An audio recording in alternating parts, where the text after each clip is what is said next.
बिस्मिल्लाहिर्रहमानिर्रहीम। आब ज़मज़म के कुएं को खोदने का हुक्म। अब्दुल मुत्तलिब को ख्वाब में ज़मज़म का कुआं खोदने का हुक्म दिया गया, यानी हज़रत इस्माइल अलैहिस्सलाम के कुएं को। उस कुएं को कबीला जरहम के सरदार मजाज ने काट दिया था। कबीला जरहम के लोग उस ज़माने में मक्का के सरदार थे, बैतुल्ला के निगरां थे। उन्होंने बैतुल्ला की बेहुरमती शुरू कर दी। उनका सरदार मजाज बिन उमर था। वो अच्छा आदमी था। उसने अपने कबीला को समझाया कि बैतुल्ला की बेहुरमती ना करो, मगर उन पर असर ना हुआ। जब मजाज ने देखा कि इन पर कोई असर ना होता, तो कौम को उसके हाल पर छोड़कर वहाँ से जाने का फैसला किया। उसने तमाम मालो दौलत, तलवारें और ज़रहीं वगैरह खाने काबा से निकाल कर ज़मज़म के कुएं में डाल दी और मिट्टी से उसको पाट दिया। कुआं उससे पहले ही खुश्क हो चुका था। अब उसका नामो निशान मिट गया। मुद्दतों ये कुआं बंद पड़ा रहा। उसके बाद बनु खज़ाआ ने बनु जरहम के लोगों को वहां से मार भगाया। बनु खज़ाआ और कसी के सरदारी का ज़माना उसी हालत में गुजरा। कुआं बंद रहा, यहाँ तक कि कसी के बाद अब्दुल मुत्तलिब का ज़माना आ गया। उन्होंने ख्वाब देखा। ख्वाब में उन्हें ज़मज़म के कुएं की जगह दिखाई गई और उसके खोदने का हुक्म दिया गया। हज़रत अली रज़ी अल्लाह ताला अन्हु से रिवायत है कि अब्दुल मुत्तलिब ने बताया, मैं हजर अस्वद के मकाम पर सो रहा था कि मेरे पास एक आने वाला आया। उसने मुझसे कहा, तैयबा को खोदो।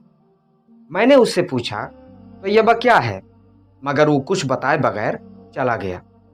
दूसरी तरफ रात फिर ख्वाब में ही वही शख्स आया। कहने लगा, बर्रा को खोदो। मैंने पूछा, बर्रा क्या है? वो कुछ बताए बगैर फिर चला गया। तीसरी रात मैं अपने बिस्तर पर सो रहा था कि फिर वो शख्स ख्वाब में आया। उसने कहा, मजनूना को खोदो। मैंने पूछा, मजनूना क्या है? वो बताए बगैर फिर चला गया। उससे अगली रात मैं फिर बिस्तर पर सो रहा था कि वही शख्स फिर आया और बोला, ज़मज़म खोदो। मैंने उससे पूछा, ज़मज़म क्या है? इस बार उसने कहा, ज़मज़म वो है जिसका पानी कभी ख़त्म नहीं होता, जो हाजियों के बड़े बड़े मजमुओं को सैराब करता है। अब्दुल मुत्तलिब कहते हैं, मैंने उससे पूछा, ये कुआं किस जगह है? उसने बताया, जहाँ गंदगी और खून पड़ा है और कौआ ठोंगे मार रहा है। दूसरे दिन अब्दुल मुत्तलिब अपने बेटे हारिस के साथ वहां गए। उस वक्त उनके यहाँ यही एक लड़का था। उन्होंने देखा वहां गंदगी और खून पड़ा था और एक कौआ ठोंगे मार रहा था। उस जगह के दोनों तरफ बुत मौजूद थे और ये गंदगी और खून दरअसल उन बुतों पर कुर्बान किए जाने वाले जानवरों का था। पूरी निशानी मिल गई तो अब्दुल मुत्तलिब कुदाल ले आए और खुदाई के लिए तैयार हो गए। लेकिन उस वक्त कुरैश वहां आ पहुंचे।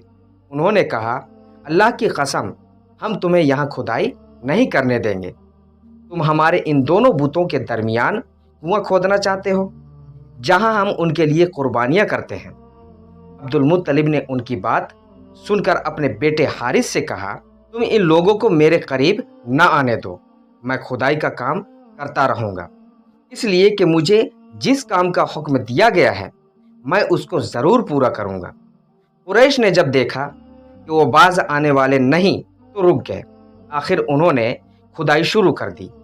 जल्द ही कुएं के आसार नजर आने लगे। ये देखकर उन्होंने अल्लाहु अकबर का नारा लगाया और पुकार उठे, ये देखो, ये इस्माइल अलैहिस्सलाम की तामीर है। जब कुरैश ने ये देखा कि उन्होंने कुआं तलाश कर लिया तो उनके पास आ गए और कहने लगे, अब्दुल मुत्तलिब, अल्लाह की कसम, यह हमारे बाप इस्माइल अलैहिस्सलाम का कुआं है और इस पर हमारा भी हक है, इसलिए हम इसमें तुम्हारे शरीक होंगे। ये सुनकर अब्दुल मुत्तलिब ने कहा, मैं तुम्हें इसमें शरीक नहीं कर सकता, ये मुझ अकेले का काम है। इस पर कुरैश ने कहा, तब फिर इस मामले में हम तुमसे झगड़ा करेंगे। अब्दुल मुत्तलिब बोले, किसी से फैसला करवा लो। उन्होंने बनु साद इब्ने हज़ीम की काहिना से फैसला कराना منظور کیا۔ یہ کائنہ ملک شام کے بالائی علاقے میں رہتی تھی۔ آخر عبد المطلب اور دوسرے قریش اس کی طرف روانہ ہوئے۔ عبد المطلب کے ساتھ عبد مناف کے لوگوں کی ایک جماعت تھی، جبکہ دیگر قبائل قریش کی بھی ایک جماعت ساتھ تھی۔ اس زمانے میں ملک حجاز اور شام کے درمیان ایک بیابان میدان تھا۔ وہاں کہیں پانی نہیں تھا۔ اس میدان میں ان کا پانی ختم ہو گیا۔ سب لوگ پیاس سے بے حال ہو گئے، یہاں تک کہ انہیں اپنی موت کا یقین ہو گیا۔ انہوں نے قریش کے دوسرے لوگوں سے پانی مانگا، لیکن انہوں نے پانی دینے سے انکار کر دیا۔ اب انہوں نے ادھر ادھر پانی تلاش کرنے کا ارادہ کیا۔ عبد المطلب اٹھ کر اپنی سواری کے پاس آئے۔ جو ہی ان کی سواری اٹھی، اس کے پاؤں کے نیچے سے پانی کا چشمہ ابل پڑا۔ انہوں نے پانی کو دیکھ کر اللہ اکبر کا نعرہ لگایا۔ پھر عبد المطلب سواری سے اتر آئے۔ سب نے خوب سیر ہو کر پانی پیا اور اپنے مشکیزے بھر لیے۔ اب انہوں نے قریش کی دوسری جماعت سے کہا، آؤ تم بھی سیر ہو کر پانی پی لو۔ اب وہ بھی آ گئے اور خوب پانی پیا۔ پانی پینے کے بعد وہ بولے، اللہ کی قسم اے عبد المطلب، یہ تو تمہارے حق میں فیصلہ ہو گیا۔ اب ہم زمزم کے بارے میں تم سے کبھی جھگڑا نہیں کریں گے۔ جس ذات نے تمہیں اس بیابان میں سیراب کر دیا، وہی ذات تمہیں زمزم سے بھی سیراب کرے گا، اس لیے یہیں سے واپس چلو۔ اس طرح قریش نے جان لیا کہ اللہ تعالیٰ عبد المطلب پر مہربان ہے، لہٰذا ان سے جھگڑنا بے سود ہے اور کاہنہ کے پاس جانے کا کوئی فائدہ نہیں۔ چنانچہ سب لوگ واپس لوٹے۔ واپس آ کر عبد المطلب نے پھر کنویں کی کھدائی شروع کی۔ ابھی تھوڑی سی کھدائی کی ہوگی کہ مال و دولت، تلواریں اور زر ہی نکل آئیں۔ اس میں سونا اور چاندی وغیرہ تھیں۔ یہ مال و دولت دیکھ کر قریش کے لوگوں کو لالچ نے آ گھیرا۔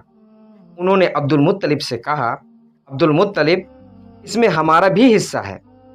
ان کی بات سن کر عبد المطلب نے کہا، نہیں، اس میں تمہارا کوئی حصہ نہیں، تمہیں انصاف کا طریقہ اختیار کرنا چاہیے۔ آؤ 500 کے تیروں سے قرعہ ڈالیں۔ انہوں نے ایسا کرنا منظور کر لیا۔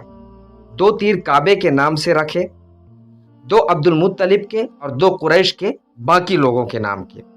پانسا پھینکا گیا تو مال و دولت کعبہ کے نام نکلا، تلواریں اور زرہیں عبد المطلب کے نام، اور قریشیوں کے نام کے جو تیر تھے وہ کسی چیز پر نہ نکلے۔ اس طرح فیصلہ ہو گیا۔ عبد المطلب نے کعبے کے دروازے کو سونے سے سجا دیا۔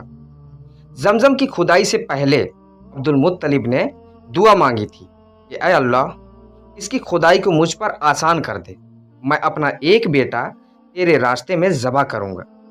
اب جب کہ کنواں نکل آیا تو انہیں خواب میں حکم دیا گیا، اپنی منت پوری کرو، یعنی کہ ایک بیٹے کو ذبح کرو۔ تو دوستو، یہ واقعہ مکمل ہوا۔ اب ملتے ہیں اگلی ویڈیو میں، تب تک کے لیے دعا کی درخواست کے ساتھ اللہ حافظ۔